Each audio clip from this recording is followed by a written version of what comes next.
Welcome to our economic insight into 2024 and beyond, where we explore the trends shaping the global and Malaysian economies. From the stabilization of global growth to technological advancements driving new opportunities, let's dive into the evolving landscape. In 2024, the IMF projects global growth to stabilize at 3.2%, rising slightly to 3.3% by 2025. Driving this recovery is an annual 3.2% expansion in global trade, fueled by growing demand in energy transition technologies and artificial intelligence sectors. Inflation in advanced economies is forecast to cool by 2025.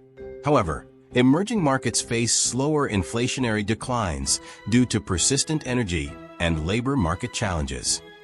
Malaysia's economy is also on a path of recovery, with GDP growth accelerating from 4.2% in Q1 to 5.9% in Q2 of 2024, supported by robust domestic demand and strong export performance in manufacturing and services.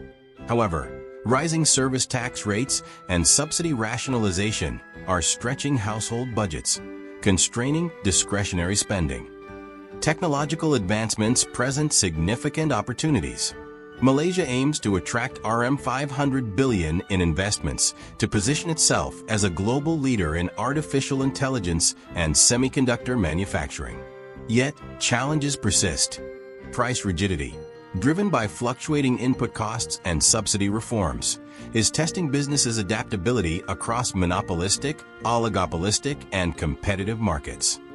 Moving forward, we'll explore three key issues: rising debt and bankruptcy risks, the impact of technological change on businesses, and how pricing strategies by Zeus Coffee and AirAsia shape the market. These discussions will draw on core economic and business theories. Today, we tackle a growing financial crisis among Malaysian youth, rising debt, shifting consumption patterns, and an alarming increase in bankruptcy cases. These trends highlight a troubling reality that demands urgent attention.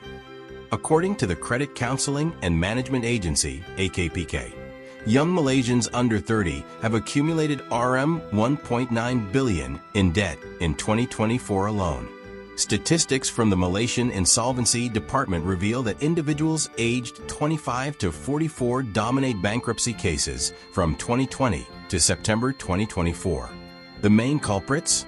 Personal loans top the list, followed by business loans, car financing, home loans, and credit card debt. Compounding these financial challenges are new spending patterns like buy now, pay later schemes and lifestyle-driven trends such as YOLO, you only live once, and FOMO, fear of missing out. These behaviors are creating a financial strain that many struggle to escape. The growing accessibility of personal loans, credit cards, and BNPL schemes encourages overspending. While these options provide temporary financial relief, high interest rates and hidden fees often lead to spiraling debt. Social media plays a major role in promoting aspirational spending. Young people are influenced to project a specific lifestyle, often financed through credit, driven by the FOMO and YOLO culture. This creates a cycle of excessive consumption and growing debt. Beyond personal decisions, structural factors cannot be ignored. Rising living costs, stagnant wages, and limited economic opportunities force many young workers to rely on credit just to meet basic needs. James Dusenberry's relative income hypothesis helps explain these trends. It suggests that people's consumption is influenced not just by their own income, but by the desire to match their peers. In their pursuit to keep up, many young Malaysians turn to credit, creating a widening gap between their income and expenditures. Franco Modigliani and Richard Brumberg's life cycle income hypothesis offers another perspective. It explains how young individuals borrow in anticipation of higher future earnings. However, when economic realities like wage stagnation or unemployment disrupt these expectations, debts become unmanageable, often leading to bankruptcy. The rising debt and bankruptcy among Malaysia's youth are rooted in both individual behaviors and systemic challenges. By understanding these patterns through economic theories, we can identify strategies to promote financial literacy and reduce these alarming trends. Smartphones have transformed the way we live, work, and interact, revolutionizing global markets and economic systems. Today, we explore their evolution, market trends, and the profound economic and social impacts of these devices, all through the lens of the Real Business Cycle (RBC) model.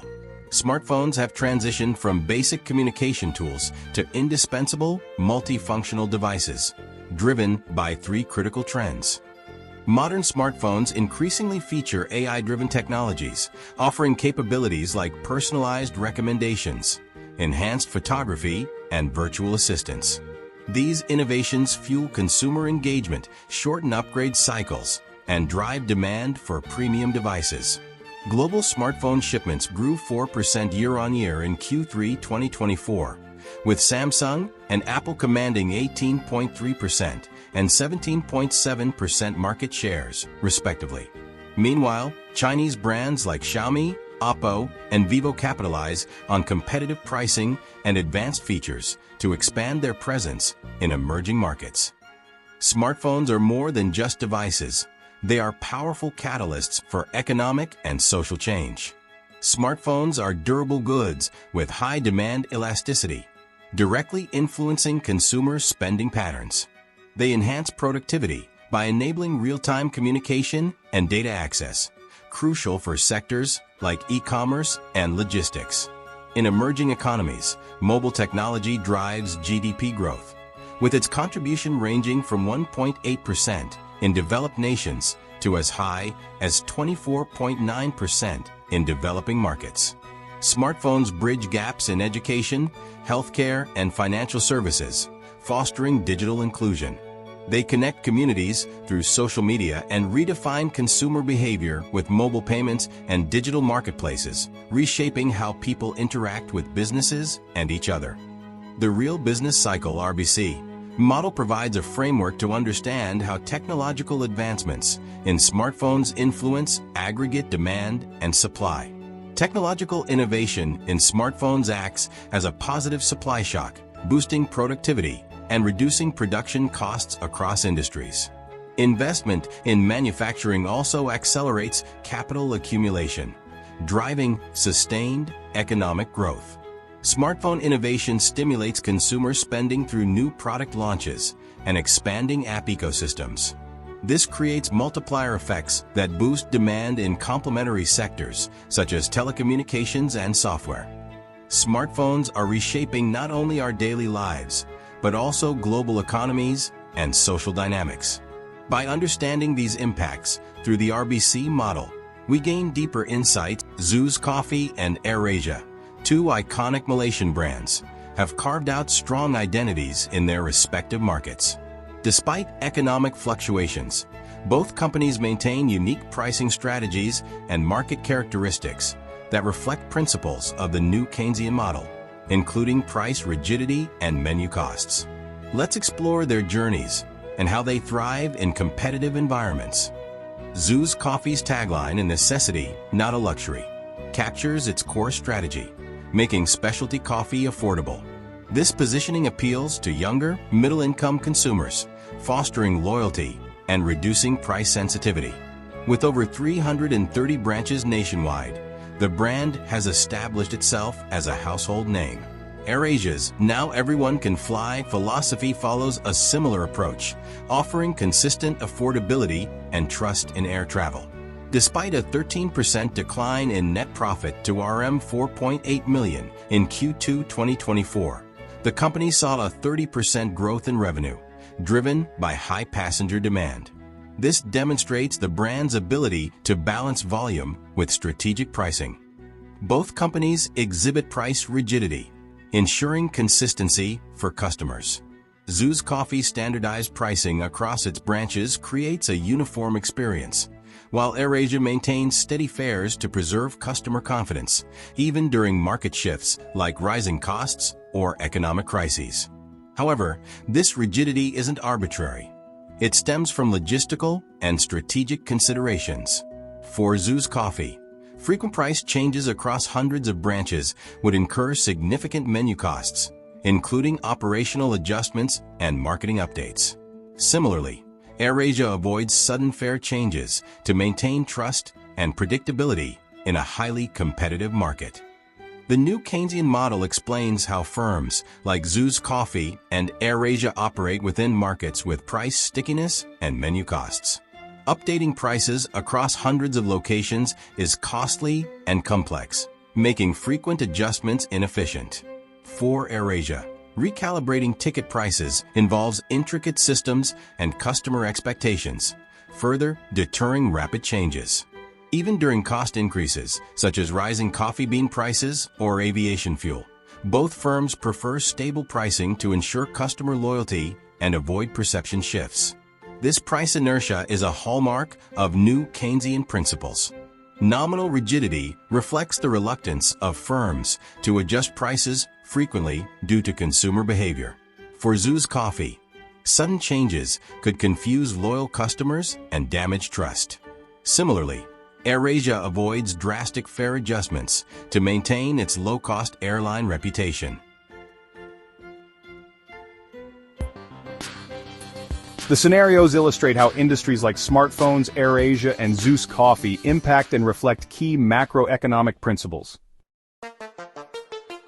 Technological innovation such as AI integration in smartphones drives productivity, boosts demand, and contributes to GDP growth, aligning with the real business cycle (RBC) theory. Meanwhile, companies like AirAsia and Zeus Coffee demonstrate price rigidity, maintaining stable prices despite economic fluctuations. This behavior, explained by the new Keynesian model, highlights factors like menu costs, price stickiness, and consumer expectations, which ensure stability but may limit flexibility in responding to market changes. To strengthen the economy, fostering innovation through research and development and supporting emerging technologies is essential for enhancing productivity and global competitiveness. Encouraging dynamic pricing strategies can help businesses adapt to market shifts more effectively. Additionally, workforce upskilling is crucial to meet the demands of a tech-driven economy while reducing unemployment. Economic diversification, with a focus on supporting small businesses and new industries, will mitigate risks associated with reliance on specific sectors. Finally, implementing robust fiscal and monetary policies will stabilize the economy during crises and ensure sustainable growth.